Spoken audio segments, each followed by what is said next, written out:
The wind was a blade against Clara Rollins' face, sharp and cold enough to steal the breath from her lungs.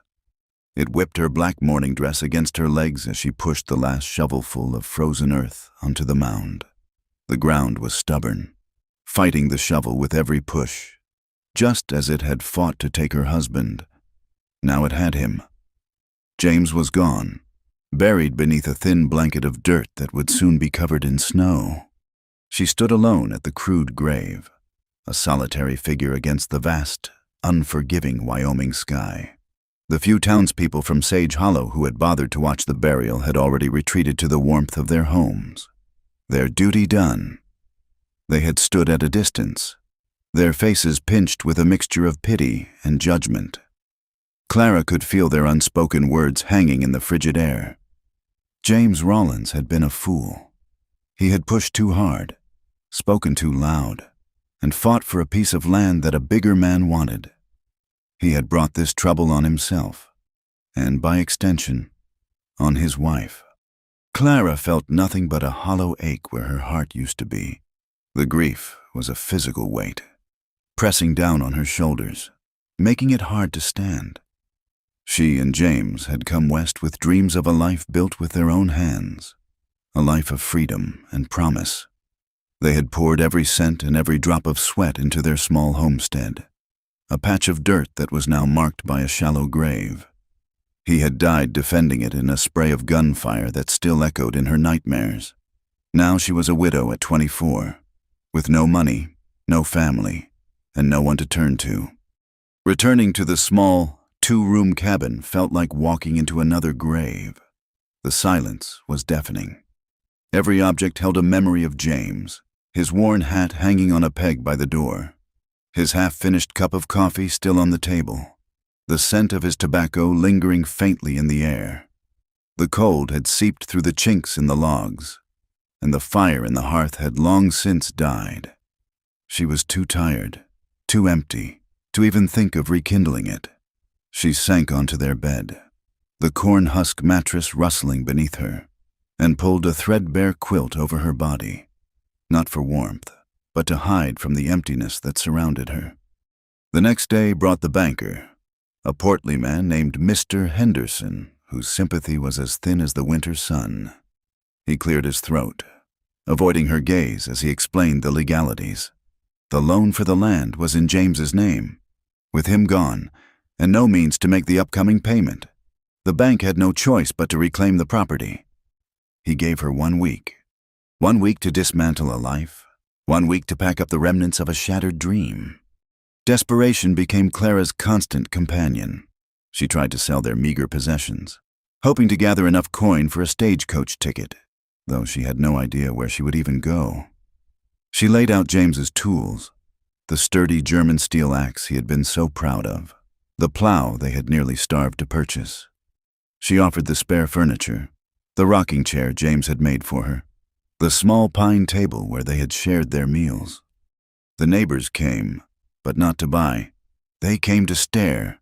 Goodwife Albright pursed her lips and shook her head, muttering to her husband about the bad luck that clung to the Rollins homestead. Another farmer picked up the axe, weighed it in his hand, then set it down again. His eyes filled with a wary superstition. "A tool used by a dead man brings a curse," he said, more to himself than to her. The whispers followed her like a shadow. Cursed. That was the word they used. She was the widow of a troublemaker, a woman touched by violence and death. No one wanted any part of it. With the homestead picked bare by creditors and her own failed attempts to sell what was left, she walked the 3 miles into Sage Hollow. The town was little more than a single dusty street lined with wooden storefronts, a saloon, a church, and a general store. It was a place that prided itself on hard work and respectable folk, and Clara, a lone woman with no family to speak for her, was now neither. She tried the hotel first, asking if they needed a laundress or a cook. The owner, a man with a greasy apron and a wandering eye, looked her over and said he had all the help he needed. At the Mercantile. "Mr." Gable shook his head regretfully. "Times are hard. Mrs. Rollins, I can't afford to hire anyone. He didn't add the unspoken part, that hiring a woman like her would be bad for business. Respectable wives wouldn't want to shop in a store where a cursed widow worked. Day after day, she faced the same rejection. The doors of the small community were closed to her, locked tight by suspicion and fear. She was an outsider, a problem no one wanted to solve. Her savings dwindled to a few pennies, just enough for a small bag of flour and some beans. Hunger became a dull, constant ache in her belly. It was on her last day. As the sun began to set, casting long, cold shadows across the street, that Silas Croft approached her. He was the wealthiest man in the county, a rancher with a sprawling empire and a reputation for getting whatever he wanted. He was an older man, his face a roadmap of wrinkles and his belly straining against the buttons of his fine wool coat. He tipped his hat, a gesture that felt more like a claim than a courtesy. Mrs. Rollins," he said, his voice smooth and low. "I heard about your troubles. A tragedy. A real tragedy." Clara clutched her worn shawl tighter around her shoulders. "Thank you for your concern. Mr. Croft." "A woman like you shouldn't be left to fend for herself," he continued, his eyes lingering on her face, her slender frame. "It's not right. This is a hard country for a woman alone." She knew what was coming. She had seen the way men like him looked at women like her, women with no one to protect them. They saw weakness, an opportunity. "I can offer you a solution," he said, stepping closer. The smell of whiskey and cigars clung to him. "I have a large house, plenty of work for a woman's hands. You would have a roof over your head, food in your belly, protection." The word hung in the air between them, heavy and ugly. Protection. He wasn't offering a job. He was offering a gilded cage. She would be his property, expected to warm his bed and submit to his whims in exchange for survival. The thought made her stomach churn with a sickness far worse than hunger. She looked him straight in the eye, her own gaze clear and cold as ice. "I am not for sale. Mr. Croft." His smile faltered, replaced by a flicker of irritation. "You mistake my generosity for something else. Girl, it's a kind offer, the only one you're like to get. Think on it. When you're starving in a ditch, my offer might look a lot better." He turned and walked away, leaving her shivering in the growing twilight, the weight of his threat settling upon her. That night, she made her decision. If the world of men and towns had cast her out, she would seek her chances elsewhere. The mountains loomed to the west, a jagged line of purple and gray against the horizon. They were wild, dangerous, home to wolves and winter storms, but they were also a place of solitude, a place where the whispers of Sage Hollow could not reach her. She packed what little she had left, a thick wool blanket, the small bag of dried beans, a tin cup, and a water skin. Lastly, she took James's revolver from the wooden box beneath their bed. The Colt Peacemaker was heavy in her hand, cold and deadly. James had taught her how to shoot, to load the cylinder and sight down the barrel. "Just in case," he had said. She had never fired it at anything but an empty can. Now, it felt like the only friend she had left in the world. She saddled her horse, Daisy, a gentle mare with a coat the color of honey. The horse was all she had of value, and she knew she should have sold her, but she couldn't bear the thought. Daisy was a link to the life she had lost, a living, breathing creature in a world that had become cold and silent. Clara did not look back at the cabin or the grave as she rode away. She fixed her eyes on the rising slopes of the mountains, her jaw set with a grim determination. She would survive. She had to. It was the only way to honor the man who had died for this land. The first day of travel was bearable. The air was crisp, and the sun offered a weak, watery warmth. But as she climbed higher, the landscape grew more rugged, the trees thicker, the trail harder to follow. The wind began to bite, carrying the scent of snow. By the second afternoon, the sky had turned a leaden gray. The first flakes began to fall, soft and delicate at first, then harder, thicker. driven by a rising wind. A sense of dread began to creep into Clara's heart. She was a prairie girl. She knew the danger of a sudden blizzard. She urged Daisy onward, searching desperately for some kind of shelter, a cave, an overhanging rock, anything to shield them from the storm's fury. The world dissolved into a swirling vortex of white. The snow came down in a blinding sheet, erasing the trail, the trees, the very shape of the land. The wind howled like a hungry animal, tearing at her clothes and stinging her exposed skin. Daisy whinnied in fear, stumbling on the uneven, snow-covered ground. Clara could no longer feel her fingers or her toes. The cold was a deep, seeping thing, leaching the strength from her bones. She dismounted, hoping to lead the horse, but every step was a struggle against the wind and the deepening drifts. Her body screamed with exhaustion. She fell once, then twice, the snow a deceptively soft blanket that invited her to simply lie down and rest. The thought was tempting, a siren's call to sleep, to let the cold take her and end the pain. But the image of James's face, smiling and full of hope, flashed in her mind. She could not give up. She pushed herself to her feet one last time, taking a few more stumbling steps before her legs finally gave out. She collapsed into a snowdrift, the world spinning around her. The last thing she saw before the darkness took her was the vague, dark shape of something man-made through the blizzard. A structure, a cabin perhaps, or maybe it was just a trick of the dying light. A final, cruel mirage. Then there was only the cold and the silence.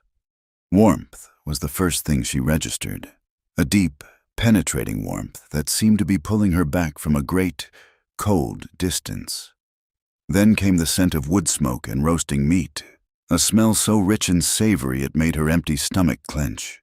She felt the heavy weight of a fur blanket over her, rough and smelling of pine and animal. Clara's eyelids fluttered open. The light was dim, flickering. She was lying on a pallet of straw and furs near a large stone fireplace where a low fire crackled and hissed. The room was small, the walls built of rough-hewn logs chinked with mud. A simple table and 2 chairs stood in the center. The walls were adorned not with pictures or decorations, but with tools of survival: hunting rifles mounted on wooden pegs, snowshoes, and a collection of steel traps hanging from a nail. Her gaze traveled from the rifles to the figure sitting in one of the chairs by the fire. A man. He was staring into the flames, his back partially to her. He was broad-shouldered, dressed in buckskin and worn denim. His hair was dark and shaggy, touching the collar of his shirt. He seemed perfectly still, a part of the quiet, rustic cabin itself. A small cough escaped her lips, dry and raw. The man turned his head slowly. His face was all angles and shadows in the firelight. It was a hard face, weathered by sun and wind, with lines etched around his eyes and mouth that spoke of a difficult life. A dark, untrimmed beard covered his jaw, but it was his eyes that held her. They were a pale, startling blue, and they watched her with an unnerving intensity, guarded and unreadable. There was no welcome in them, no curiosity, only a flat, neutral assessment. He rose from his chair. He was tall, taller than James had been, and he moved with a quiet, deliberate grace that seemed at odds with his rugged appearance. He walked to the hearth, ladled some broth from a pot hanging over the fire into a wooden bowl, and brought it to her. He knelt beside her pallet, not too close, and held it out. "Drink," he said. His voice was a low rumble, rough like gravel. Clara pushed herself up on her elbows, her body aching and weak. She took the bowl with trembling hands, the warmth seeping into her frozen fingers. She drank the broth greedily. It was hot and salty, with the rich taste of venison. It was the most wonderful thing she had ever tasted.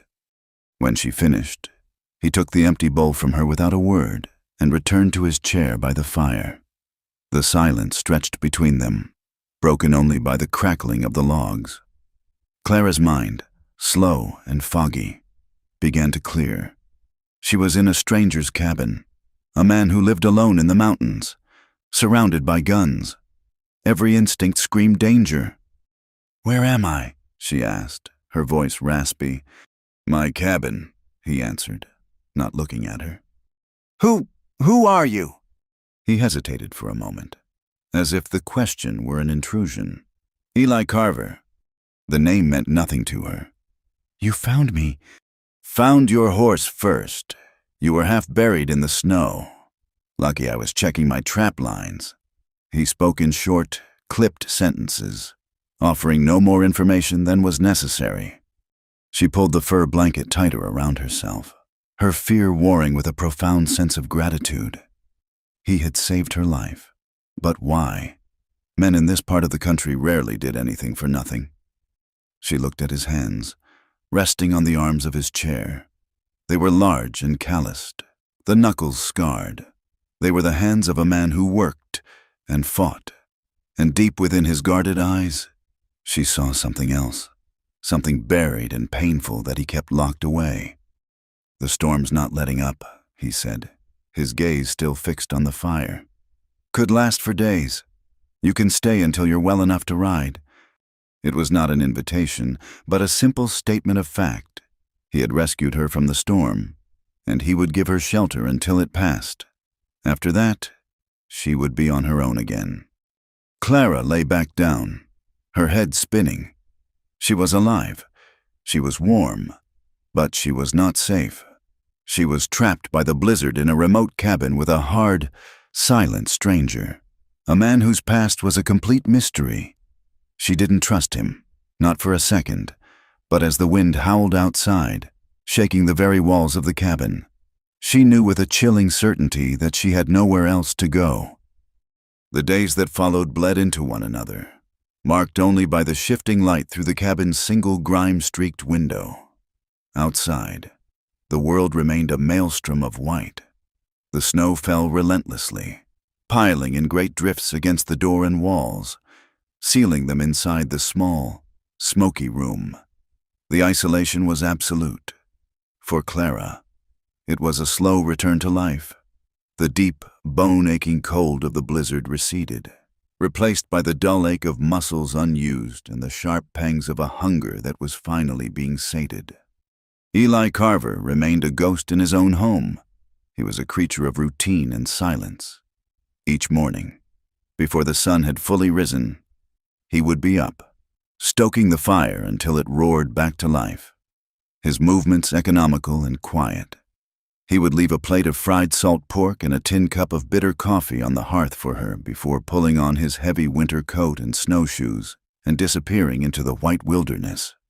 He would be gone for hours, sometimes the entire day, returning with a brace of rabbits or a grouse slung over his shoulder. He never spoke of where he went or what he saw. He was simply a presence that came and went, as predictable and as distant as the rising and setting of the unseen sun. He avoided her eyes. When she spoke, offering a quiet thank you for the food, he would give a short, sharp nod, his gaze fixed on the fire, the floor, the rifles on the wall, anywhere but her face. The emotional distance he kept was as vast and as cold as the snow-covered mountains outside. Yet, his actions contradicted his demeanor. He made sure she was warm, fed, and had water. He had cleaned and oiled her husband's revolver, which he'd found in her saddlebag, and placed it on the small crate beside her pallet. It was a gesture she couldn't decipher. Was it a kindness, ensuring she had her protection, or a warning, a reminder of the violent world they both inhabited?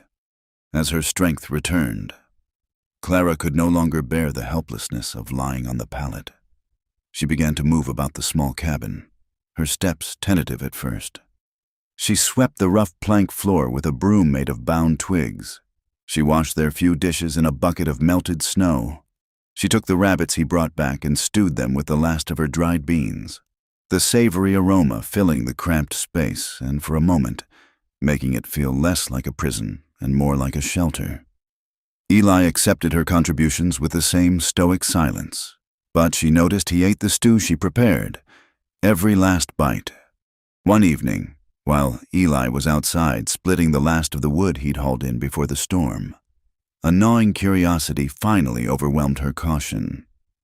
His belongings were sparse, a testament to a life stripped down to its essentials, but on a small, crudely made shelf above his own bedroll in the far corner, there was a worn, leather-bound book. It was not a Bible. Its cover was scuffed and scarred, the leather dark with age and use. It felt like the only personal object in the entire cabin. Her hands trembled slightly as she took it down. It was a journal. The pages were filled with a jagged, forceful script. The ink faded in some places, dark and angry in others. It was not a diary of daily events, but a chaotic collection of thoughts. Some pages were filled with half-scribbled phrases. The price of a man's soul. West of the Pecos. God stops listening. Redemption is just a word for forgetting.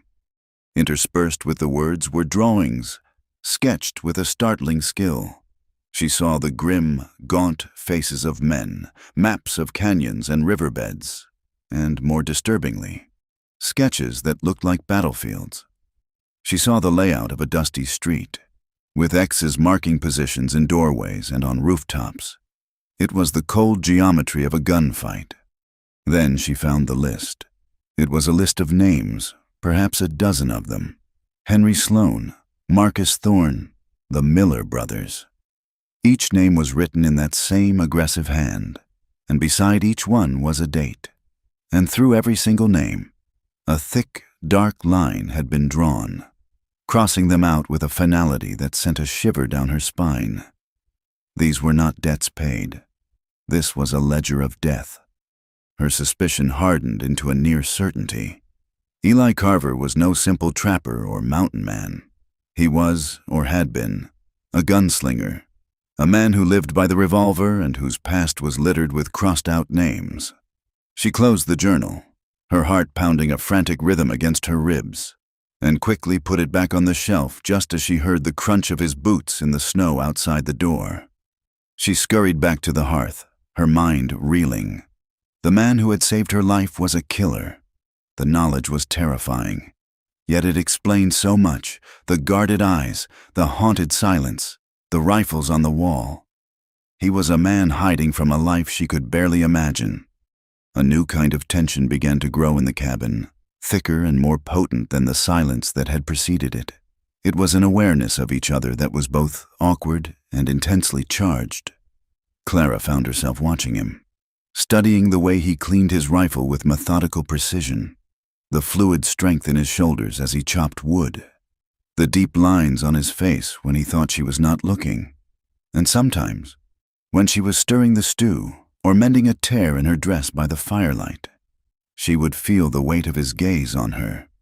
When she looked up, he would immediately turn away, his expression unreadable, but she had seen it. He was watching her, too. One afternoon, the steady, rhythmic thud of his axe splitting firewood outside suddenly stopped. It was followed by a sharp, guttural curse. Clara rushed to the door and peered out. Eli was standing with his back to her, his shoulders rigid. He was staring at his left hand. A dark line of red was welling up, dripping onto the pristine white snow. The axe, slick with blood, lay at his feet. He must have missed his mark, the blade glancing off the log and into his own hand. Without thinking, she grabbed a strip of clean linen she had been saving and hurried out into the biting cold.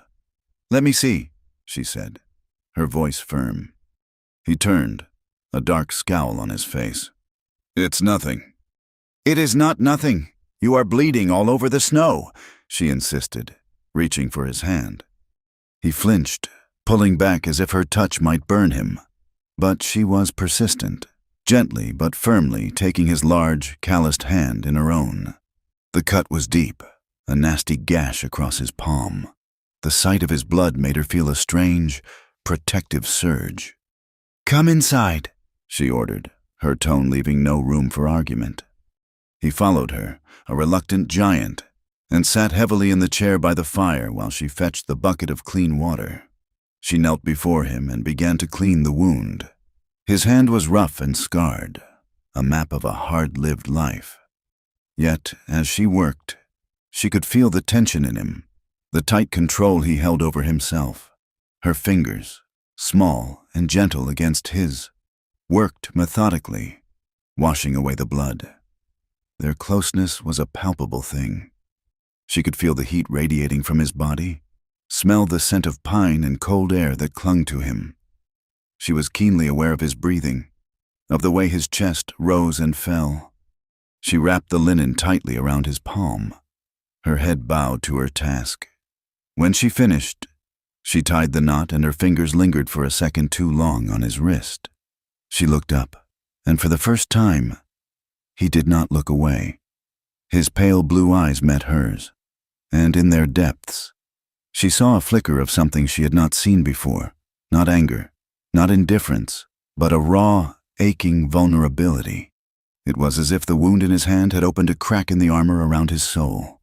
The moment stretched, fragile and unspoken, filled with a meaning neither of them was ready to confront. Then, as quickly as it had appeared, the mask slammed back into place. He pulled his hand away, stood up, and walked to the far side of the cabin, turning his back to her. The invisible wall between them was once again firmly in place, but now they were both aware of the door that had been briefly opened. The argument, when it finally came, erupted out of the strained silence. It was a few days later, the air in the cabin thick with unspoken thoughts. Clara could no longer stand the pretense, the feeling of living with a ghost who carried a ledger of dead men in his journal. "Why are you hiding up here?"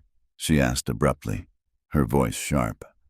Eli was sharpening a skinning knife by the fire, the rhythmic scrape of steel on stone the only sound. He did not stop. "Not hiding, living."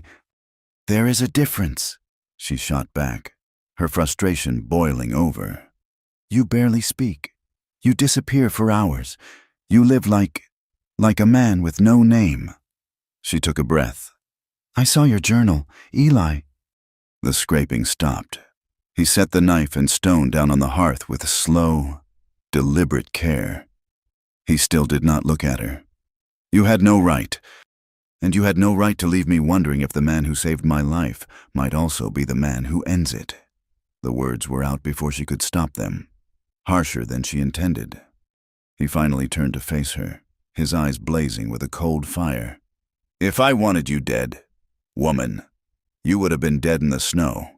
Do you think I would have hauled you back here, fed you, kept you warm, if I meant you any harm? Then what do you mean? Who are those men on your list? What did you do?" His face hardened into a mask of stone. "That is my business. It has nothing to do with you." He stood up, towering over her. "You know nothing about the world. You come from your safe little life, with your husband and your home, and you think you understand things. You do not." The mention of her husband, of the life that had been torn from her, was like a slap. "My safe little life? My husband was shot down in the dirt over a piece of land. I buried him myself. I was cast out by my town and left to starve. Do not you dare speak to me of what I know." Tears of anger and grief welled in her eyes. "Whatever you are running from, it cannot be worse than what I have already lost." His anger seemed to drain away, replaced by something else, something that looked almost like fear. The fire in his eyes softened, and he looked away, his jaw tight. "Yes," he said, his voice a low, rough whisper. "It can—" He turned his back on her again, ending the conversation. He had not been cruel. His anger had been a shield, a desperate attempt to push her away, to keep his past buried. She understood then that his solitude was not a preference, it was a penance. A fragile truce settled between them in the days after the argument. The air was clearer, the questions unasked but understood. Clara began to help him in more meaningful ways. The storm had damaged the cabin, shaking loose some of the chinking between the logs. Together, they mixed mud and dried grass, and she handed him clumps of the mixture as he stood on a crate, forcing it into the gaps. They worked in a comfortable, silent rhythm, their hands and bodies moving in a strange, unspoken partnership. The shared, simple task of repairing his shelter began to repair the breach between them. In the quiet companionship of their work, Clara found a small, warming comfort. The isolation of the mountains no longer felt like a prison. It was becoming a sanctuary, a world that contained only the two of them. One evening, as darkness fell, a new sound pierced the steady moan of the wind. It was a long, mournful howl, rising and falling in the distance, closer than she had ever heard it before. A wolf. The sound was primal, lonely, and filled with a wild hunger that spoke of the unforgiving nature of the world outside their door. Another howl answered the first, this one seeming to come from just beyond the tree line. A tremor of pure, animal fear shot through Clara. She was a woman of the plains, where the dangers were vast but visible. The mountains held different fears, older and more hidden. She looked at Eli. He was sitting by the fire, cleaning his pistol, seemingly unperturbed. But she saw the way his hands had stilled, the way his head was cocked, listening. The wolf howled again, a chilling cry that sounded as if it were right outside the cabin wall. Despite the warmth from the fire, a cold dread washed over Clara. She thought of the flimsy wooden door, the darkness pressing in on them, the wildness of the world she had fled into. All the loss, the fear, the desperation of the past weeks coalesced into a single, overwhelming feeling of being utterly alone and vulnerable. She looked at her own cold, empty pallet on one side of the hearth. Then she looked at Eli, a formidable silhouette against the flickering flames. He was a man of violence and secrets, a man she should fear. But in that moment, he was also strength. He was a wall against the terrifying darkness. The silence in the cabin was his. The warmth from the fire was his. The very air she breathed was his. He was survival. Slowly, trembling, she stood up from her pallet. She crossed the small space between them and, without a word, she slipped into his bedroll beside him, pulling the thick fur up to her chin. Eli froze. Every muscle in his body went rigid. He did not look at her, did not move. He just sat there, his pistol still in his hand, staring into the fire as if he had been turned to stone. The tension in the air was so thick she could barely breathe. She expected him to push her away, to curse her, to demand what she was doing, but he said nothing. He simply sat there, a statue of conflicted stillness. The wolf howled again, its cry a raw and lonely sound that mirrored the ache in her own heart. The fear and the cold and the desperate need for another human soul to hold on to in the vast, terrifying darkness overwhelmed her pride. She pressed closer to the warmth of his body. Her voice was a ragged whisper, barely audible above the crackling fire and the howling wind. "Don't stop," she breathed, the words a plea torn from the deepest part of her. "I need this." He did not answer. He did not speak again for the rest of the night. But after a long, long moment, he slowly, carefully, set the pistol down on the hearth. He shifted his weight and lay down beside her, his back to her, still not touching. Then, as another howl ripped through the night, she felt his arm move, reaching back and pulling her against him. He held her, his large, warm body, a solid shield against the cold and the fear, and in the silent, desperate darkness of the mountain cabin, he held her until the dawn. That night changed the silence between them. It was no longer a void, an awkward space to be endured, but a shared territory. When Clara awoke the next morning, she was alone in the bedroll, but the indentation of Eli's body was still beside her, and the lingering warmth was a ghost of his presence. He was already outside, the steady ring of his axe against wood a familiar, grounding sound. Nothing was said of the night before, of her fear or his comfort. No words were needed. An invisible line had been crossed, a fragile pact made in the darkness. She was no longer just a stray he had taken in. She was a part of the cabin's small, isolated world. The snow continued to fall, a soft, ceaseless curtain that entombed them on the mountain. The drifts piled higher than the window, casting the cabin in a perpetual twilight, lit only by the flickering fire and a single tallow candle. They were cut off, adrift in a sea of white. Their lives shrank to the size of the single room, their existence dictated by the fundamental rhythms of survival. They fell into a routine that was as natural and unspoken as breathing. He would chop the wood, his powerful form a dark shape against the endless snow, the axe rising and falling with a strength that seemed to defy the cold.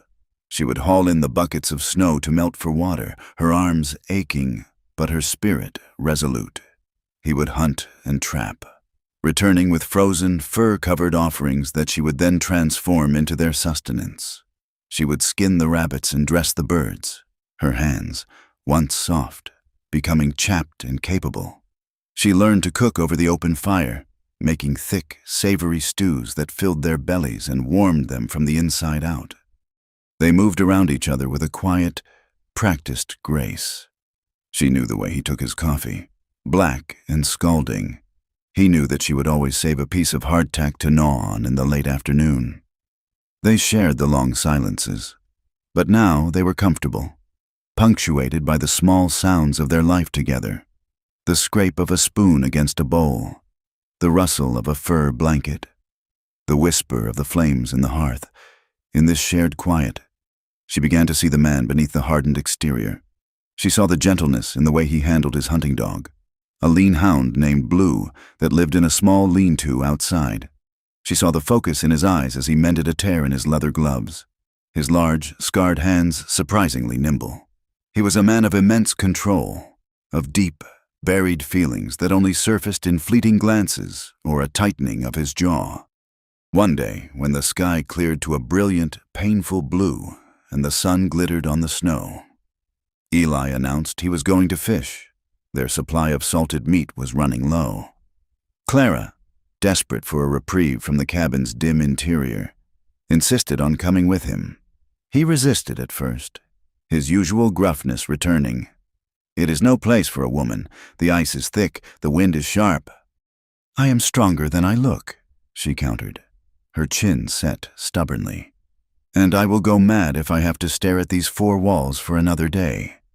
He relented with a sigh, a small cloud of vapor in the frigid air. He bundled her in a spare fur-lined coat that was far too large for her, its scent of pine smoke and Eli wrapping around her like an embrace. He chopped a hole in the thick ice of a frozen creek with the axe, then showed her how to bait a small, crude hook with a piece of dried meat and lower the line into the dark, churning water below. They sat on a fallen log, their lines dangling in the icy water, not speaking. The cold was intense, seeping through their boots and coats, but the sun was bright, the air clean and sharp, and for the first time in what felt like a lifetime, Clara felt a stirring of something other than grief or fear. After a long stretch of silence, she felt a tug on her line. With a surprised yelp, she yanked it up. A small, silver fish flopped onto the snow, glistening in the sun. A sound escaped her, one she had not made since before James's death. A laugh. It was a genuine, unrestrained peal of delight that echoed in the vast, snowy silence. She looked at Eli, her face flushed with cold and triumph. He was staring at her, and a strange, unreadable expression was on his face. And then she saw it. The corner of his mouth twitched, the barest hint of a smile, a crack in the stoic mask. It was gone as quickly as it came, but she had seen it. The sight of his fleeting smile made her laugh again, and soon she was trying to stifle giggles as she struggled to get the wriggling fish off the hook. He reached over, his large hand covering hers, and expertly freed the catch. His touch, even through their thick gloves, sent a jolt of warmth through her. "What was your life like before this?" she asked, her voice softer now, the laughter having broken the tension. "Before the mountains." He grew still, his gaze turning distant, fixed on the far-off peaks. The ghost of a smile vanished. "I was a different man." "What happened to him?" He was silent for a long time, watching the dark water swirl in the hole he had cut. "I tried to forget him," he said finally, his voice low and rough. "Some men are not meant to be remembered." That night, huddled by the fire, the fish stewing in the pot, his words echoed in her mind. Some men are not meant to be remembered. She thought of James, of the desperate need she had to keep his memory alive, to honor the man he was. She looked at Eli, who sat staring into the flames, lost in a past he was trying to erase. His vulnerability earlier that day had opened a door, and she felt a sudden, powerful urge to walk through it, to offer him a piece of her own broken past in return. "It was not just a land dispute," she said into the quiet. He turned his head slowly, his pale eyes finding hers in the dim light. "My husband's death," she clarified, her voice barely a whisper. "James, he was a good man, a decent man. He believed in what was right." She paused, gathering her courage, the memories sharp and painful. "The land we settled, it had a good stream. Silas Croft, the big rancher, he wanted it. He tried to buy us out, but James refused. This was our dream." She stared into the fire, seeing the events play out again in the dancing flames. James found out Croft was rerouting the water from the smaller homesteads, strangling them, forcing them to sell for pennies. He was going to ride to the territorial capital, to speak to the marshal, to expose him. He told Croft as much. He thought the threat of the law would be enough.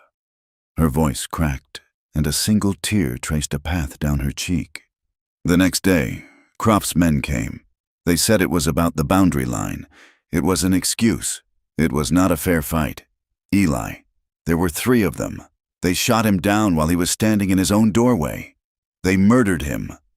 She wrapped her arms around herself, a cold dread seeping into her bones that had nothing to do with the winter outside. "The worst part," she whispered, the words tasting like ash, "is the guilt. I was inside. I heard the shots.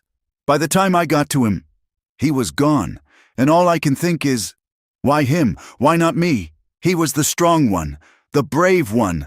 I survived, and I feel like a coward for it." She finally looked at him, her eyes pleading for, she did not know what. Understanding, perhaps. Absolution. Eli's face was a mask of stone, but his eyes held a deep, profound sorrow. He did not offer empty words of comfort. He simply listened, his silence a vessel for her grief. He reached out, not to touch her, but to place another log on the fire. The deliberate, practical act a strange sort of comfort. He was tending to the warmth, keeping the darkness at bay. He let the silence sit for a long time before he spoke, his voice a low rumble that seemed to come from the very depths of his soul. "Guilt is a heavier burden than a coffin." He looked at his own hands, turning them over as if seeing them for the first time. "It is something you carry until it grinds you into dust." He took a deep breath, and the story he had held buried for so long began to emerge, dragged piece by painful piece into the light. "I was once a hired gun," he said, the words stark and ugly in the quiet cabin. "I worked for men like Croft, men who wanted land, or gold, or revenge. I was good at it, too good." He told her of a life lived in dusty saloons and on windswept plains, a life measured in the weight of a pistol and the speed of a draw. He spoke of it dispassionately, as if describing another man's life. But then his voice changed, roughening with a pain that was still raw. "We were in a town in Kansas, a dispute over a cattle trail. My employer wanted a man removed. It was supposed to be simple, but it went wrong. The whole street erupted in gunfire." He paused, his eyes closing, and Clara could see the scene playing out behind his eyelids. There was a crossfire, a stray bullet. His voice broke. There was a little girl. She was playing on the boardwalk. She had a little cornhusk doll. He opened his eyes, and they were filled with a haunted, unbearable agony. "She just fell. I never even saw where the shot came from. It did not matter. I was there. My gun was drawn. My fight caused it." He fell silent, the horror of the memory sucking the air from the room. I swore that day I would never draw my gun for money again. I never have, but that did not stop the killing. The men I worked for, they could not afford to have a man with my knowledge just walk away. They put a price on my head, blamed me for things I did not do, to ensure I would never talk. He looked around the small, rustic cabin, at the rifles on the wall. So I came here, to these mountains. I came here to disappear, to let Eli Carver die. The confession hung between them, a testament to two different kinds of loss, two different burdens of guilt. He, the killer, haunted by the death of an innocent. She, the survivor, haunted by the death of a good man. They were two sides of the same violent, unforgiving coin. The storm hit that night, as if the turmoil of their confessions had summoned it from the heavens. It was no longer a gentle, blanketing snow, but a furious, raging blizzard. The wind shrieked like a banshee, throwing itself against the cabin with a physical force that made the log walls groan in protest. A sound like a cannon shot echoed through the room as a massive gust of wind tore the heavy wooden door from its leather hinges and sent it flying into a snowdrift. Instantly, the full fury of the blizzard poured into the cabin. Snow and ice swirled in, extinguishing the candle and threatening the fire. The temperature plummeted. Eli reacted without a moment's hesitation, grabbing the heavy table and shoving it against the doorway, a flimsy barricade against the raging storm. Clara helped him, her body numb with cold and fear, piling their bedrolls and anything else they could find against it. They had just managed to block the opening when a terrible groaning, cracking sound came from above. With a deafening crash, the top of the stone chimney collapsed, sending a shower of rock, soot, and snow down into the hearth, smothering the flames and choking the room with smoke. Their fire, their only source of heat, was gone, plunged into darkness and a terrifying, biting cold. They scrambled to survive. Eli, working by instinct in the pitch black, found the candle and managed to relight it. Its tiny flame cast frantic, dancing shadows on a scene of devastation. The cold was a physical entity, a predator that had invaded their sanctuary. "The fire is out," Clara stated, her teeth chattering uncontrollably. "We will freeze." "No," Eli said, his voice grim and determined. He looked around the cabin, his eyes falling on the two simple chairs. He grabbed one, and with a single, powerful motion, he smashed it against the floor, breaking it into pieces. He then turned to the crate that served as Clara's bedside table. He hesitated for only a second before splintering that as well. He built a small, new fire in the center of the floor, on the flat stones of the hearth that were not blocked by the chimney collapse. It was a small, desperate flame, but it was life. They burned the chairs first, then the shelf from the wall. They huddled beside the small, pathetic fire, wrapped in every blanket and fur they possessed. The wind howled through the chinks in the walls and the makeshift barricade at the door. The cold was relentless. It was only a matter of time before their fuel, and their warmth, ran out. Huddled in the near darkness, their faces illuminated by the flickering light of their burning furniture, Clara looked at the man beside her. His face was streaked with soot, his expression grim, but his eyes were clear and focused. He was a killer, a man running from a blood-soaked past. But he was also the man who had pulled her from the snow, who had fed her and sheltered her, who had held her through the night, and who was now fighting with every ounce of his being to keep her alive. She reached out and placed her hand on his arm. He flinched at her touch but did not pull away. "I am not afraid of your past, Eli," she whispered, her voice trembling with cold and a wave of emotion so powerful it threatened to consume her. "I am not afraid of you." He looked at her, his pale eyes searching hers in the firelight. He saw no judgment, no fear, only a deep, unwavering acceptance. The cold was seeping deeper into their bones. The fire was dying again. Their time was running out. She knew, with a certainty that transcended thought, what she wanted. She wanted to feel alive. One last time. She wanted to feel the warmth of another human being, a warmth that had nothing to do with fire and everything to do with connection. "Hold me," she whispered, the plea a raw, desperate need.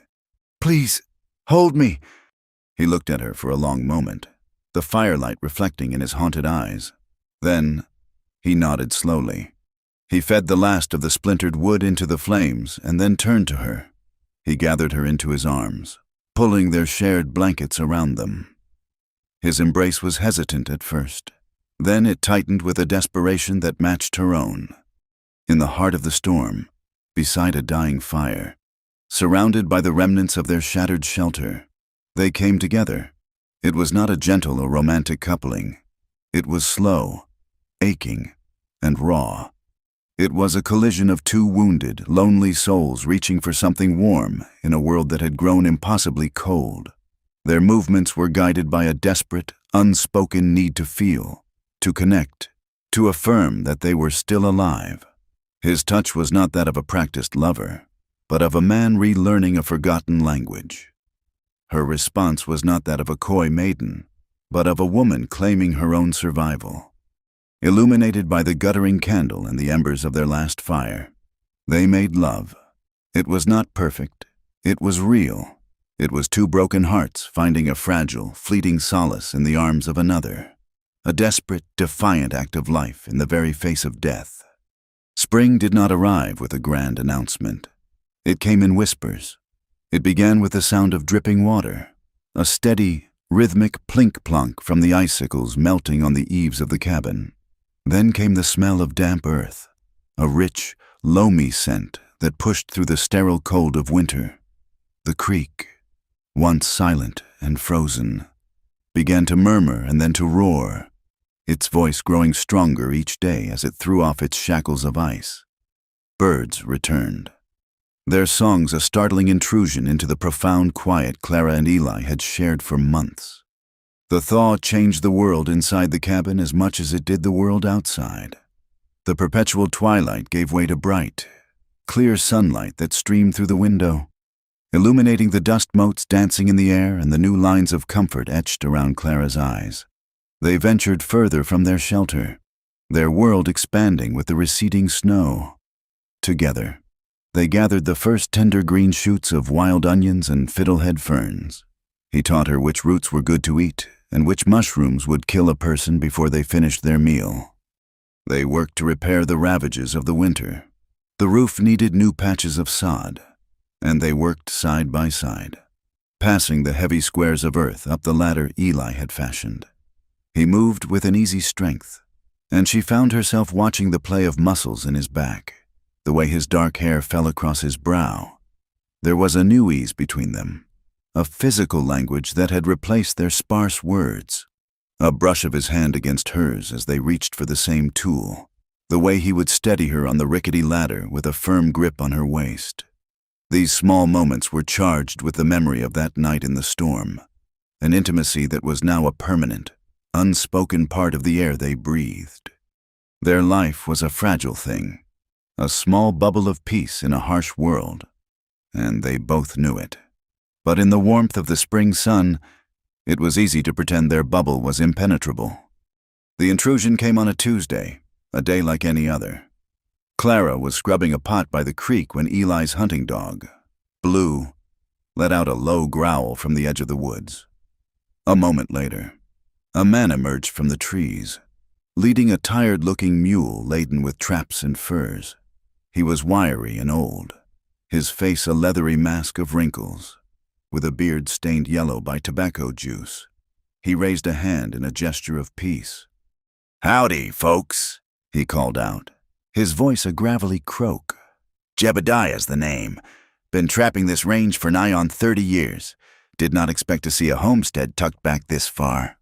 Eli appeared at the cabin door, as silent as a shadow, his rifle held loosely in one hand.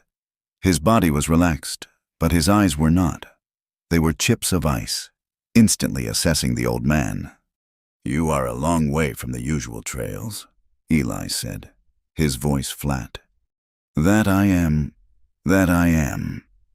Jebediah chuckled, spitting a stream of tobacco juice onto a patch of lingering snow. The beaver are getting scarce down below. A man's got to push further these days. His eyes slid from Eli to Clara and back again, a flicker of curiosity in their watery depths. Mighty cozy setup you got here. A man could do worse. Clara, wiping her wet hands on her apron, felt a knot of unease tighten in her stomach. The trapper represented the outside world, the world they had hidden from, and his presence felt like a violation. Eli, however, showed no outward sign of alarm. He gestured curtly toward the fire pit. "Get down, have some coffee." It was not an invitation, but a command, a way to keep the man close, to size him up. For an hour, Jebediah talked, his voice filling the quiet clearing with news of the world they had left behind. He spoke of railroad disputes, of Indian troubles in the north, of the price of pelts in Cheyenne. Eli listened in stony silence, his gaze never leaving the old man's face. Clara busied herself with the coffee, keeping her head down, feeling like a stranger in her own small sanctuary. It was as Jebediah was getting ready to leave that it happened. He had taken a long drink of coffee, wiping his mouth with the back of his hand, when his eyes fixed on Eli's face, a slow, dawning recognition creeping into them. He squinted, his head cocked to one side. "Say now," he rasped, his friendly demeanor evaporating. "I know you. Took me a minute. Your picture is up in a dozen marshal's offices from here to the border, offering a handsome sum. $500. The clearing went utterly still. The only sounds were the rush of the creek and the frantic beating of Clara's heart. The old trapper's eyes narrowed further, a mixture of fear and greed clouding them. "They call you Black Carver." The name landed like a physical blow. It was dark, ugly, and filled with violence. It did not belong to the quiet, haunted man who had taught her how to fish through the ice, who had held her while she wept for her husband. Eli did not move. He did not blink. A profound and dangerous stillness settled over him, the stillness of a coiled snake. When he spoke, his voice was a low, chilling whisper, colder than any winter wind. "You did not see anyone here today, old man," he said. "You saw an empty cabin. You took a drink from the creek and you moved on. If I ever hear that you spoke a word of this to anyone, I will hunt you down. It does not matter where you go. I will find you, and I will cut your tongue out of your head." The threat was delivered without heat, without anger. It was a simple statement of fact, and that made it all the more terrifying. Jebediah's leathery face went pale. He scrambled to his feet, his eyes wide with terror, and practically threw himself onto his mule, kicking it into a clumsy trot without a backward glance. He disappeared into the trees, leaving a silence in his wake that was heavier and more oppressive than any they had known before. The peace was shattered. The bubble had burst. As soon as the trapper was gone, Clara turned to Eli, her body trembling. "Black Carver? A bounty? What does it mean?" Eli would not meet her eyes. He turned and walked back into the cabin, the dangerous stillness clinging to him like a shroud. She followed him, closing the door behind them, shutting out the spring sunlight. The cabin suddenly felt like a cage. "Tell me the truth, Eli," she demanded, her voice shaking. "All of it." He stood with his back to her, staring at the rifles mounted on the wall. For a long moment, she thought he would not answer. When he finally spoke, his voice was hollow, stripped of all emotion. "The girl that was killed in Kansas," he began, his voice barely a whisper. "The one I told you about, the crossfire." He took a ragged breath. "It was my brother who fired the shot, my younger brother, Samuel. He was just a boy, barely 18, foolish and hot-headed. I brought him into that life. It was my fault." Clara felt the floor shift beneath her feet. "He would have hanged," Eli continued, his voice thick with a pain that was years old. "He had a wife, a baby on the way, a life ahead of him. I had nothing, just a name and a fast gun. He finally turned to face her, his eyes a maelstrom of guilt and despair. The men we were up against, they were powerful. When I told them I was quitting, they could not let it be. They pinned 2 other killings on me, killings their own men committed, to make sure I would always be running, that my word would mean nothing against theirs. So I let them. I took the blame. I told Samuel to take his wife and disappear, to change his name, start over. I made him promise he would never look back. The full, terrible truth settled upon Clara. Eli was not a killer haunted by an accident. He was a man who had sacrificed his own life, his own name, to save his brother. He had chosen to become a ghost, to wear the cloak of a murderer, so that his brother could live. The bounty, the name Black Carver. It was all a lie built on a single, selfless act. An overwhelming wave of love and a fierce, protective anger washed over her. He was not a monster. He was the most honorable man she had ever known. "We have to leave," she said, her voice urgent. She crossed the room and grabbed his arm, forcing him to look at her. "We can go now. We can ride west, to Oregon, or north to Canada. Somewhere they have never heard the name Black Carver. We can start a new life. Eli, together." He looked down at her hand on his arm, and then into her eyes. The hope that flared in her chest was immediately extinguished by the bleak emptiness she saw in his face. He slowly, gently, removed her hand. "There is no way, Clara," he said, his voice devoid of hope. "There is no new life for me. That name, that bounty, it is a shadow. It follows me wherever I go. I came to these mountains to be buried. I am a ghost, and ghosts do not get to start over." "That is not true," she cried, her desperation growing. "You are not a ghost. You are a man, a good man, who has done a noble thing. You do not have to live like this." "This is the only way I know how to live," he said, his voice hardening. "It is the only way I can keep you safe. As long as I am here, alone, no one will come looking. If I leave, if I try to be someone else, they will hunt me, and they will find me, and anyone with me will pay the price." He was not just refusing her offer. He was trying to protect her from himself. The argument that followed was bitter and raw, fueled by her desperate love and his stubborn self-loathing. She pleaded, she reasoned, she begged. She called him a coward for giving up, for letting those men win, for throwing his life away.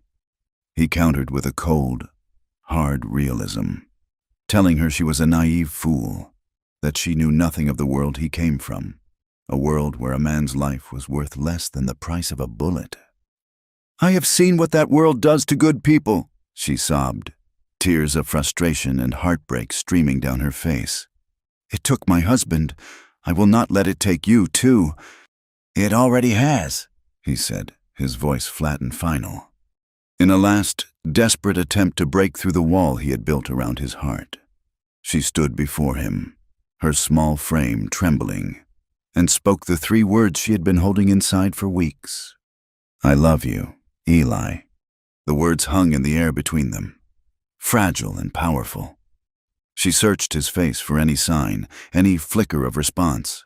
She saw the turmoil in his eyes, the deep, aching sorrow. She saw the war he was fighting with himself, but he did not speak the words back. He could not. To admit he loved her would be to admit he had something to lose, a reason to fight for a life he truly believed was already over. He simply turned away from her, presenting her with his rigid, unyielding back. The silence that followed was more painful than any blow. It was the sound of her heart breaking. That night, Clara lay in her bedroll, staring into the darkness. His rejection, his refusal to even hope, had not extinguished her love. It had forged it into a hard, sharp resolve. If he would not save himself, then she would do it for him. He believed he was a ghost, a name on a wanted poster. She would prove to him that he was a man worthy of a life, a man worthy of being loved. A desperate plan formed in her mind. She would ride back to Sage Hollow, She would go to the sheriff. She would tell him everything she knew about Silas Croft, about how he had murdered her husband. Croft was a powerful man, but he was not above the law. If she could expose him, perhaps she could make a deal. Offer testimony against Croft in exchange for the law looking into Eli's case, for a chance to clear his name. It was a wild, foolish gamble, but it was the only one she had. Before the first hint of dawn, while Eli was still asleep, she rose as silently as a wraith. She dressed quickly, her movements sure and quiet. She packed a small satchel with some dried meat and a water skin. Lastly, she slipped James's revolver into the waistband of her skirt. She looked at Eli one last time, his dark hair falling across his face. The lines of pain softened in sleep. A fierce, aching love filled her. "I will not lose you," she thought. She slipped out of the cabin, the cool morning air a shock against her skin. She saddled Daisy with trembling hands, her heart pounding with a mixture of fear and determination. She did not look back as she urged the mare down the muddy, winding trail that led away from the mountains, away from the only place she had known safety, and back toward the world of men. The journey was treacherous. The spring thaw had turned the path into a morass of mud and slick rock. But Clara pushed onward, her mind focused on her goal. She rode for hours, the sun climbing higher in the sky. She was halfway to the plains, in a narrow, wooded ravine, when Daisy suddenly shied, her ears flattening against her head as she let out a nervous whinny. Clara reined her in, her hand immediately going to the butt of the revolver. She scanned the trees, her senses on high alert. The woods were too quiet. A twig snapped to her right. Before she could turn, 2 men stepped out onto the trail in front of her, blocking her path. A third emerged from the trees behind her. They were rough men, with cruel, pinched faces and guns holstered on their hips. She recognized them instantly. They were Silas Croft's men, the same men who had come to her homestead that fateful day, the men who had killed James. "Well, look what we have here," the leader sneered. A man with a scarred lip and dead, cold eyes. The little widow decided to come down from the mountain after all. "Mr. Croft was getting worried about you, said you might be a loose end that needed tying up." Panic, cold and sharp, seized her. They had been watching, waiting. They had not come for Eli. They had come for her. "Stay back," she warned, her voice coming out stronger than she felt. She pulled the revolver, its weight a small comfort in her hand, and leveled it at the man's chest. He just laughed, a harsh, ugly sound. "Put that away, little lady, before you hurt yourself." He took a step forward. Clara's hand tightened on the trigger. She would not die like James. She would not. She pulled the trigger. The explosion of the gunshot was deafening in the narrow ravine. The man grunted and staggered back, clutching his shoulder where a dark red stain was already blossoming on his shirt. But before she could fire again, the man behind her lunged. He grabbed her, his arm locking around her throat, and tore the gun from her grasp. She fought, kicking and scratching like a cornered animal, but he was too strong. The scarred man, his face contorted in a mask of rage, stalked toward her. "Stupid girl," he snarled, and then his fist came out of nowhere. A blinding flash of pain exploded behind her eyes. The world tilted, the green of the trees and the blue of the sky dissolving into a swirling blackness. And then there was nothing, miles away, in the quiet of the mountain cabin. Eli Carver awoke with a start. He did not know what had woken him, only that something was wrong. The air in the cabin felt cold, empty. He looked toward Clara's pallet. It was empty. Her blanket was neatly folded. He was on his feet in an instant. Her satchel was gone. The peg where her coat hung was bare. A cold dread, worse than any blizzard, washed over him. He ran outside. The tracks were clear in the damp earth, leading away from the cabin, down the mountain. Daisy's tracks. And hers. He knew, with a gut-wrenching certainty, where she had gone, and why. The fool, the brave, stubborn, loving fool. She had gone to save him. He ran to the small corral where he kept his own horse. As he was saddling the powerful buckskin, his eyes scanned the trail below. He saw it then, a lone horse, a gentle mare the color of honey, wandering aimlessly among the trees, her reins dragging in the mud. Daisy, riderless. The world seemed to narrow to a single point. The quiet man who had sought to bury himself in the mountains died in that instant. The man who took his place was someone else entirely. Rage, pure and black and hotter than any forge, boiled up from the depths of his soul, mingling with a terror so profound it threatened to stop his heart. He checked the load in his rifle, his movements swift and economical. He slid his Colt from its holster, spinning the cylinder, his face a mask of cold, lethal fury. He was no longer a ghost hiding from his past. He was Black Carver, and he was going hunting. The trail of a panicked horse is not hard to follow. The trail of men trying to hide their tracks is... Eli Carver followed both. He moved through the woods with a speed and silence that was unnatural, his buckskin horse picking its way through the treacherous terrain without a sound. The rage that had ignited in him upon finding Daisy riderless had cooled into something far more dangerous, a cold, methodical certainty. Every snapped twig, every disturbed patch of mud, every scuff mark on a rock was a word in a story he knew how to read all too well, a story that ended in blood. He found them in a small, secluded clearing. Clara was slumped against the base of a large pine, her hands bound behind her, a dark bruise purpling on her cheek. She was conscious, her eyes wide with a defiant fear. The man she had shot was propped against a tree, his face pale, his shirt a sodden mass of red. The other two, the scarred man and his lackey, were arguing over what to do next. "We cannot take her back to Croft now," the lackey whined. "She shot Frank. We were just supposed to scare her." "Croft will not care how it gets done. You fool," the scarred man snarled. "He just wants the loose end tied. We finish it here. No one will ever find her." He drew his pistol. Clara flinched but did not scream. Her chin came up, a silent act of courage that twisted the cold knot in Eli's gut into a blade. He did not call out. He did not issue a warning. For years, he had lived by a solemn vow, a penance paid in silence and solitude. That vow was now dust. These men had touched what was his. They had hurt her. The ghost in the mountains was gone, and Black Carver had come back from the dead. He raised his rifle. The world narrowed to the space between the iron sight and the scarred man's back.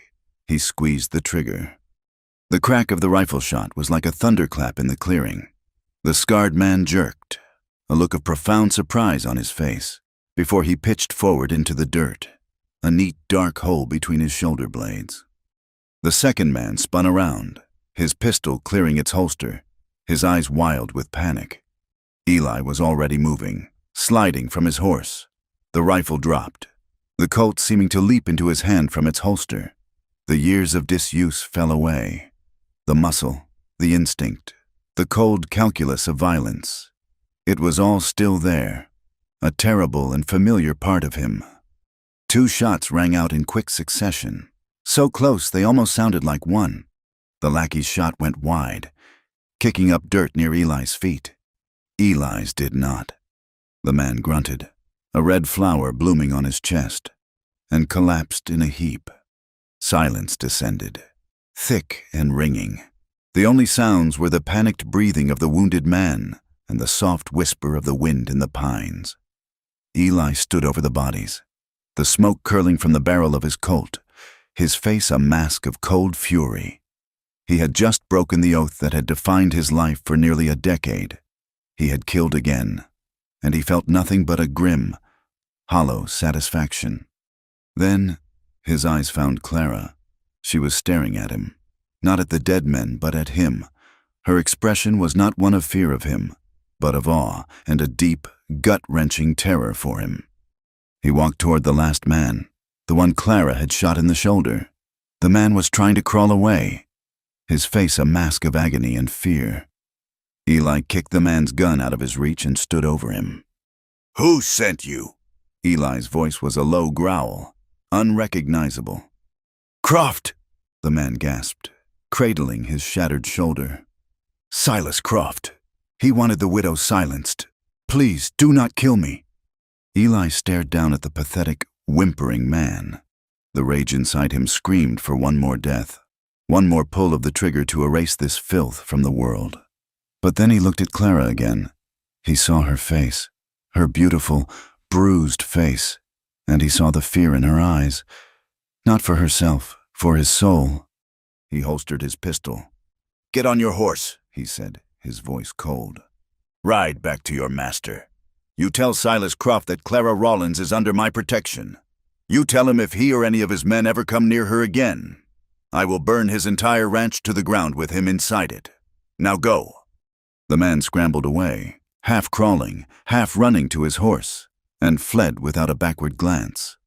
The adrenaline that had sustained Eli began to fade, and a searing, white-hot pain flared in his side. He looked down. A dark, wet stain was spreading across his buckskin shirt, just above his hip. In the chaos of the gunfight, the lackey's wild shot had not missed entirely. He had been hit. He stumbled, his vision swimming. He managed to cut the ropes on Clara's wrists before a wave of dizziness washed over him. He sank to his knees, pressing a hand to the wound, the world tilting precariously. "Eli!" Clara's voice was a sharp cry. She was beside him in an instant, her small hands hovering over his, her face pale with shock. "It is just a graze," he lied, his voice weak. He tried to stand, but his legs would not obey.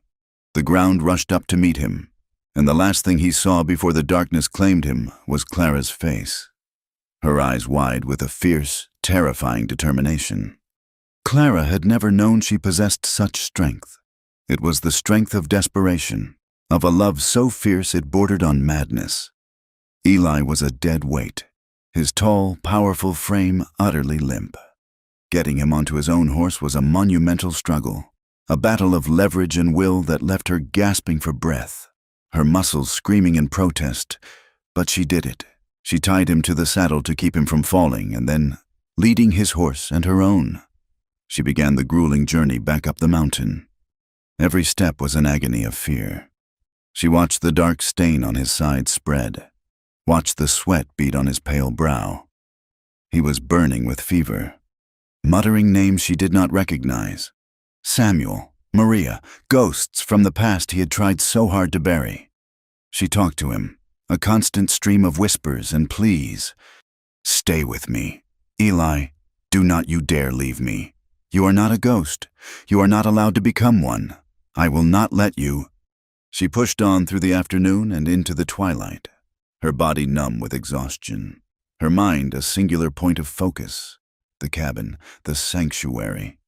When they finally arrived, she half carried, half dragged him inside, lowering him onto his bedroll by the cold hearth. The next days were a blur of fever and fear. She became his nurse, his guardian, his anchor to the living world. She tore strips from her own petticoat to bandage the wound, a deep, ugly gash that had bled far too much. She boiled water and cleaned it relentlessly, fighting the infection that was raging through his body.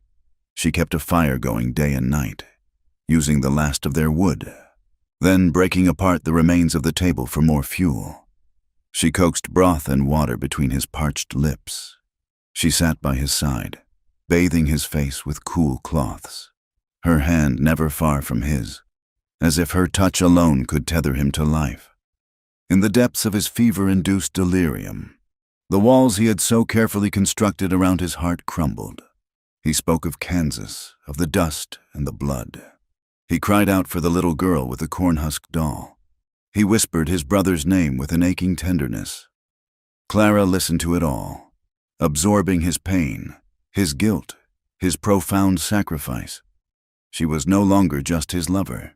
She was the keeper of his soul, the sole witness to the good man hidden beneath the killer's reputation. On the third night, The fever broke. He awoke to find her asleep in a chair she had pulled beside him, her head slumped forward, her face etched with exhaustion. The candlelight cast soft shadows on her bruised cheek. He watched her for a long time, a feeling so powerful and overwhelming rising in his chest that it almost choked him. He had spent years believing he was empty, a hollow man, but looking at her, he knew he was not. His heart was full of this woman, this fierce, stubborn, courageous woman who had dragged him back from the brink of death. She stirred, her eyes fluttering open. They were bloodshot and weary, but they lit up when she saw him looking at her. A slow, relieved smile touched her lips. "You are awake," she whispered, her voice hoarse. He tried to sit up, a sharp pain in his side making him gasp. She was there instantly, helping him, propping him up against the wall. She brought him a cup of water, and he drank it gratefully. They sat in silence for a moment, the intimacy between them a palpable, living thing. It was an intimacy forged not in passion, but in blood and vulnerability, in the shared knowledge of their deepest wounds. She reached out and gently touched the side of his face, her thumb stroking his rough beard. Her eyes filled with tears, not of sorrow, but of a profound, overwhelming relief. "You came for me," she whispered, the words a statement of wonder, a question, and a prayer all in one. He looked at her, and for the first time, he let her see all the way into his soul.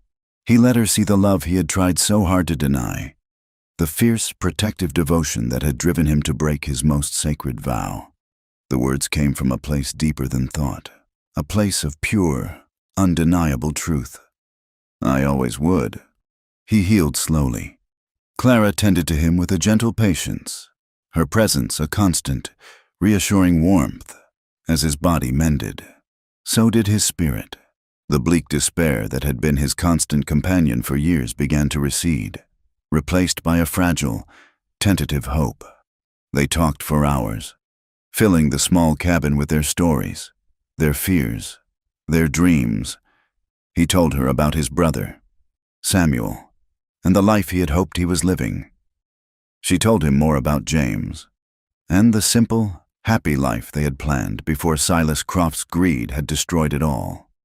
They were no longer two separate people hiding from the world. They were a unit, a partnership forged in fire and blood. When he was strong enough to ride, they knew a decision had to be made. They could not stay on the mountain forever. The trapper knew he was there. Croft's wounded man knew he was there. The world was closing in. The ghost could not remain hidden.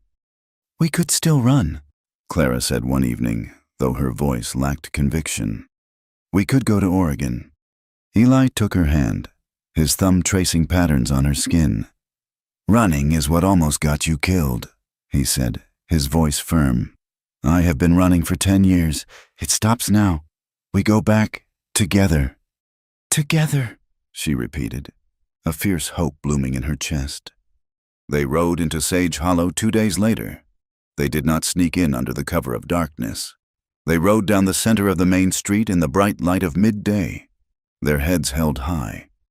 Eli's face was still pale and drawn, his arm in a sling, but he sat tall in the saddle. Clara rode beside him, her expression a mixture of fear and unshakable resolve. Their arrival caused an immediate stir. Doors opened. Faces appeared in windows. The whispers started instantly. The widow Rollins, returning from the wilderness with the strange mountain man. He looked like he had been in a gunfight. Goodwife Albright pulled her children inside, her face a mask of disapproval. But Mr. Gable, the mercantile owner, stepped onto his porch and gave Clara a slow, deliberate nod of respect. They dismounted in front of the sheriff's office and walked inside. The sheriff, a man named Miller with a drooping mustache and a weary expression, looked up from his paperwork, his eyes widening in surprise. Mrs. Rollins," he said. "We had thought, well, it is good to see you are safe." His eyes flickered to Eli, lingering on the Colt holstered at his hip. "And who is this?" "This is Eli Carver," Clara said, her voice clear and strong, ringing with a confidence she did not entirely feel. "And I am here to report a crime. I am here to report the murder of my husband, James Rollins, by men in the employ of Silas Croft." She laid it all out. She told him about the water rights, about James's plan to go to the territorial marshal. She described the men who had come to her homestead, the same men who had ambushed her on the trail. She spoke with a fiery conviction, her grief and anger transformed into a powerful demand for justice. Sheriff Miller listened, his expression growing more and more uncomfortable. He shifted in his chair, avoiding her gaze. "Now, Mrs. Rollins, those are very serious accusations. Silas Croft is a respected man in this community. You have no proof." "I am her proof," Eli said, his voice quiet but commanding. He stepped forward and unbuckled his gun belt, placing it on the sheriff's desk with a heavy thud. "I am wanted. There is a bounty on my head for $500. The name is Black Carver." The sheriff's jaw dropped.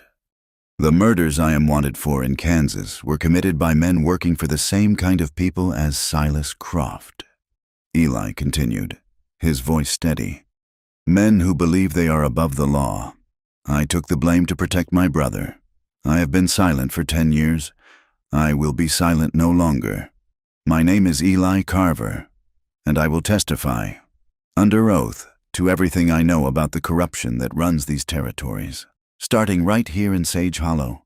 And she," he said, looking at Clara with a fierce pride, "will testify against the man who murdered her husband." The town was torn. Clara's public accusation and Eli's shocking surrender became the only topic of conversation. In the saloon, some men scoffed, calling Eli a liar and Clara a fallen woman who had taken up with a known outlaw. The preacher's wife crossed the street to avoid walking on the same boardwalk as Clara. The whispers followed them, a cloud of suspicion and judgment. But something else was happening. Others. The small ranchers and homesteaders who had been bullied and squeezed by Silas Croft for years began to look at Clara and Eli with a quiet admiration. They saw not a whore and a killer, but two people with nothing left to lose, standing up to a tyrant. They saw courage. The blacksmith, a burly man named Peterson, whose own well had run dry last summer, began telling folks that James Rollins had been right all along. A few farmers who had been forced to sell their land to Croft for a pittance gathered in the mercantile, speaking in low, angry tones. The simmering resentment that had been buried under years of fear was beginning to surface. The true test came the next day. The man Eli had wounded, his arm now in a sling, rode brazenly into town and stopped in front of the hotel where Clara was staying. He did not say a word. He just sat on his horse, staring at her window, his message clear and terrifying. Croft was not afraid. He was marking her. Clara went straight to the sheriff. "That man is one of the ones who attacked me. He is threatening me. You have to arrest him." Sheriff Miller wrung his hands, his face slick with sweat. "Now, Clara, he is just sitting there. He has not broken any law. My hands are tied. I cannot protect you from a man who is not doing anything. This is a matter for the circuit judge. When he comes through in the spring." His refusal, his cowardice, was the spark that lit the fuse. The news of the sheriff's inaction spread through the town like a wildfire. If the law would not protect a grieving widow from a known killer, then what good was the law? That evening, as Eli stood on the hotel porch, a silent guardian watching the street, the blacksmith walked by. He did not speak, but he met Eli's gaze and gave him a short, sharp nod. A few minutes later, two farmers appeared at the other end of the street, their rifles held casually in their hands, as if they were just out for a stroll. Mr. Gable from the mercantile came out onto his own porch and began cleaning a shotgun. The town was turning. The lines were being drawn. The decent folk of Sage Hollow were quietly choosing their side. A sense of justice, raw and potent, was beginning to simmer in the dusty streets, and everyone knew that a final, bloody reckoning was coming. The air in Sage Hollow grew thin and tight, stretched to the breaking point. Silas Croft's hired man remained a fixture in front of the saloon, a silent, smirking vulture, waiting for a death he was sure would come. The town held its breath. People moved with a quiet purpose, their eyes avoiding the threat in their midst but constantly aware of it. Doors were bolted earlier. Lamps were extinguished sooner. It was the heavy, oppressive silence that comes before a storm, a quiet that was louder than any noise. Eli and Clara felt it most of all. They were the eye of the hurricane, a small pocket of calm around which the entire town's fear and anger swirled. Eli did not leave her side. He was a silent shadow, his presence a constant, reassuring weight. His wounded side still ached, but his eyes were clear and sharp, missing nothing. He saw the way the blacksmith, Mr. Peterson, now kept a heavy hammer near the door of his forge. He saw how Mr. Gable stood on his porch for hours, methodically cleaning a shotgun that was already immaculate. He saw the farmers who came into town for supplies now lingered, their wagons parked in a loose, protective circle around the hotel. They were not an army. They were simple, decent men who had been pushed too far, and they had drawn an invisible line in the dust of their main street. The final confrontation came not with the swagger of a midday showdown, but under the cloak of a fading dusk. The sky was streaked with bruised purple and angry orange as 6 riders appeared at the edge of town. They were not ranchers or cowboys. They were hard men, their faces etched with the kind of cruelty that is bought and paid for, their coats unable to conceal the well-oiled pistols at their hips. They were a death squad, sent by a man too cowardly to do his own killing. They did not ride down the main street. They dismounted near the livery stable, intending to circle around and approach the hotel from behind, to finish their business in the shadows. But the shadows were not empty. A lamp in the blacksmith's forge suddenly flared to life, casting a long, stark rectangle of light across the alley. Mr. Peterson stood silhouetted in the doorway, a rifle in his hands. "This is as far as you go," he said, his voice a low, rumbling growl that carried in the still air. The hired guns hesitated for a split second, surprised by the unexpected resistance. That was all Eli needed. From the second-story window of the hotel, his rifle cracked, the sound sharp and final. One of the riders crumpled to the ground before he even had a chance to draw his weapon. Chaos erupted. Gunfire exploded from multiple directions, the peaceful evening shattered by the roar of pistols and the whine of ricocheting bullets. 2 more shots rang out from the mercantile's roof, where Mr. Gable and one of the farmers had taken position. Another of Croft's men fell, clutching his leg and screaming. Eli worked with a cold, detached precision. He was no longer the haunted man of the mountains. He was a tactician, a protector. Each movement was deliberate, each shot placed with deadly accuracy. He fired, levered a new round into the chamber, fired again, his face a mask of grim concentration. Clara was beside him, her fear a cold knot in her stomach, but her hands were steady. James's revolver was in her grip, but she knew it was useless at this distance. Instead, she took the second rifle Eli had procured, the one she had practiced with in the mountains, and began loading it as he fired. She would pass him a loaded weapon, take the empty one, and her fingers, though trembling, would work with a frantic efficiency, pushing cartridges into the loading gate. They were a team, a single unit fighting for their lives, for their future. Below, the street had become a battlefield. The hired guns, expecting to corner 2 people, found themselves in a crossfire. They took cover behind a water trough and a stack of barrels, firing wildly into the windows and doorways from which the shots were coming. A bullet splintered the window frame inches from Clara's head, showering her with glass. She did not flinch. She just continued to load. Her focus narrowed to the task, to the man beside her.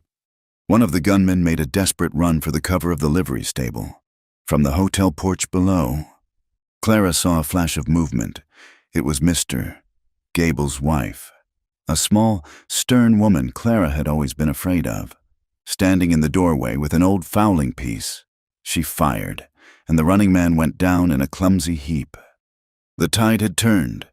The remaining two gunmen, seeing their numbers dwindling and their ambush failed, knew they were beaten. One of them made a break for the horses. Eli drew a bead on him, but at that exact moment, the last gunman, the leader, rose from behind the water trough, his pistol leveled not at the rooftops, but at Clara in the window. Everything slowed down. Eli saw the man's intent, saw the black hole of the pistol's muzzle aiming for Clara. He did not have time to aim his own rifle. He moved without thinking, shoving Clara to the floor as a deafening roar filled the small room. A searing, brutal force slammed into his chest, stealing his breath and throwing him back against the wall. He slid to the floor, a look of stunned surprise on his face. He had been shot. Clara screamed his name, a raw, ragged sound of pure terror. As she scrambled to his side, another shot rang out from the blacksmith's forge. The gunman who had shot Eli collapsed, his pistol clattering on the dusty ground. The last of Croft's men, seeing his leader fall, managed to get to his horse and gallop off into the night, a messenger of failure. Then, silence. A profound, ringing silence descended on the street, broken only by the whimpering of the wounded man and the sudden, shocked sobbing of Mr. Gable's wife. The smell of gun smoke, acrid and heavy, hung in the air like a funeral shroud. The fight was over. They had won. But Clara's world had shrunk to the space of the hotel room floor, to the man lying crumpled against the wall, a dark, terrible stain spreading across his chest. She crawled to him, her hands shaking so violently she could barely function. "Eli," she choked out, her hands hovering over the wound, afraid to touch him, afraid of the damage that lay beneath. "Eli, look at me." His eyes, those pale blue eyes that held his entire soul, found hers. They were clouded with pain, his breathing shallow and ragged. A small, sad smile touched his lips. "You are safe," he whispered, his voice a faint rasp. "No!" she sobbed, tears streaming down her face, blurring his image. "No, you do not get to do this. You do not get to save me and then leave me. I will not allow it." She pressed her hands to the wound, trying to staunch the flow of blood, her touch desperate and futile. His life was pouring out from him, warm and slick against her fingers. He was fading, his eyelids fluttering. The strength that had sustained them, the rock she had clung to, was crumbling before her eyes. The terror of losing him, after everything they had endured, was a physical agony, a tearing in her own chest. She leaned close, her forehead pressing against his, her tears falling onto his face. The memory of that first night in the cabin, her own desperate plea for comfort in the face of a terrifying darkness, rose up from the depths of her memory. The words were a prayer, a command, a sob torn from the very core of her being. "Don't stop!" she cried, her voice breaking. "Don't stop breathing! Don't stop fighting! I need this! I need you!" He did not die. He was too stubborn, too strong.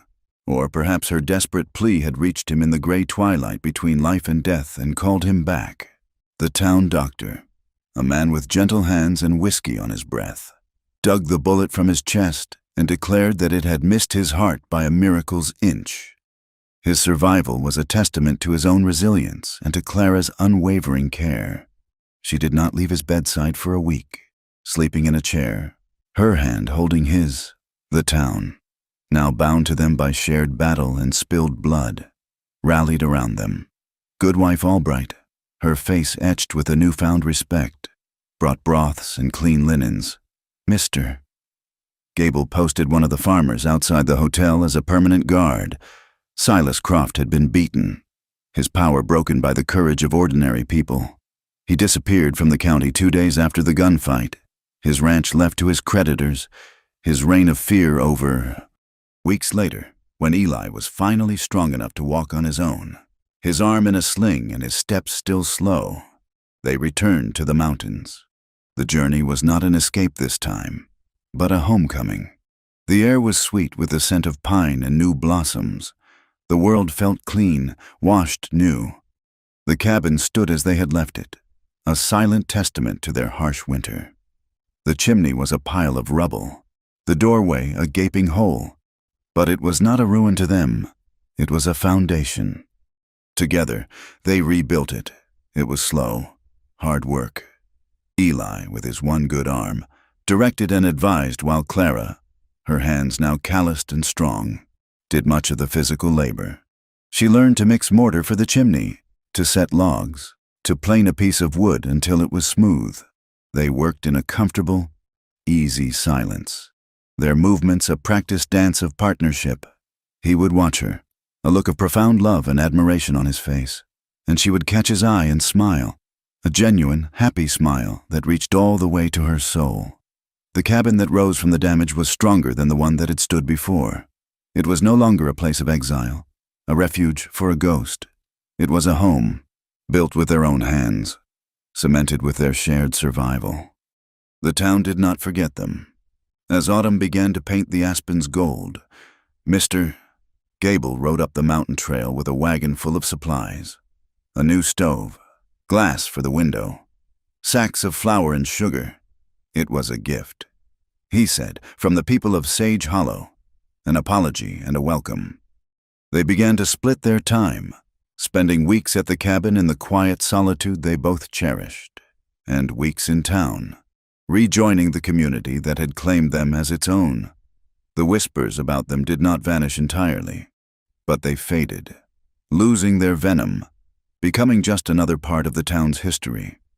Clara, with the help of the town council, turned the abandoned land office into a schoolhouse. She had a dozen students, the children of the ranchers and farmers who had fought beside them. She found a deep, abiding joy in teaching them to read and write, in nurturing the future of the small town she had once fled. She was no longer just the widow Rollins. She was the schoolteacher, a respected and vital part of Sage Hollow. Eli Carver, the man they once called Black Carver, found his own peace. He did not touch a gun again. Instead, he opened a small livery and began training horses. His quiet patience and intuitive understanding of the animals became legendary in the county. Men who had once feared his name now brought him their wildest colts, trusting him to gentle them. He was no longer hiding from his name, but redefining it, his skilled hands creating trust and partnership where they had once brought only violence. Their love, born in desperation and forged in conflict, settled into something deep and enduring. It was not a fiery, breathless passion, but a quiet, steady flame that warmed them against the cold. It was in the way he would bring her a wildflower he had found on the trail, or the way she would have a hot cup of coffee waiting for him at the end of a long day.